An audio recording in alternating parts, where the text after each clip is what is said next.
দুই ভারতীয় সাবেক কূটনৈতিকেরও।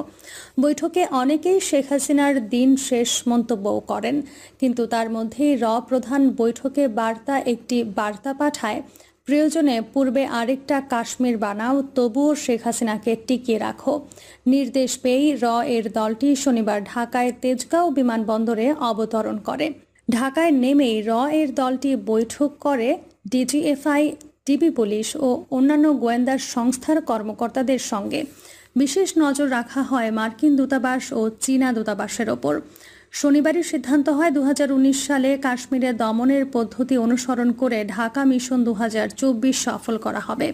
সব ধরনের ফোন কলের নিয়ন্ত্রণ নেওয়া হয়।